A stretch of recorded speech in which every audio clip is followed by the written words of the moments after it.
Regarde les étoiles, il y en a des milliards. Statistiquement, l'univers devrait grouiller de vie. Pourtant, le silence est total.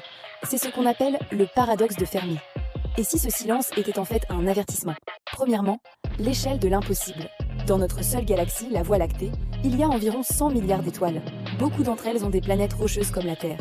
Si seulement une fraction, disons 1%, développait la vie, il devrait y avoir des millions de civilisations. Certaines d'entre elles devraient avoir des millions d'années d'avance sur nous. Alors, où sont-ils? Pourquoi ne captons-nous aucun signal radio? Ne voyons-nous aucune mégastructure? Rien du tout. Ce vide est troublant. Et c'est la question centrale du paradoxe. Sommes-nous vraiment si seuls dans cette immensité? Deuxièmement, il y a une théorie terrifiante qui pourrait expliquer ce silence. Le grand filtre.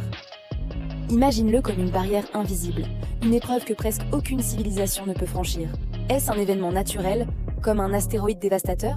Ou est-ce que les civilisations s'autodétruisent inévitablement, par une guerre nucléaire, une pandémie, ou peut-être l'épuisement de leurs ressources? La question la plus angoissante est de savoir où nous nous situons par rapport à ce filtre.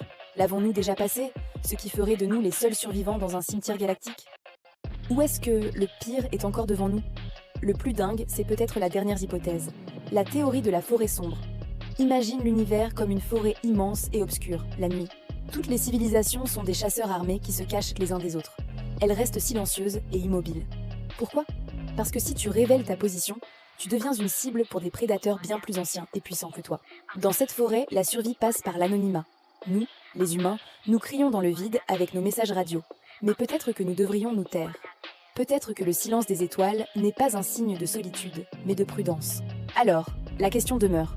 Sommes-nous seuls, en sécurité mais isolés? Sommes-nous les prochains sur la liste d'un prédateur cosmique? Ou sommes-nous tout simplement les premiers? Dis-moi ce que tu en penses en commentaire et n'oublie pas de t'abonner pour plus de mystères cosmiques.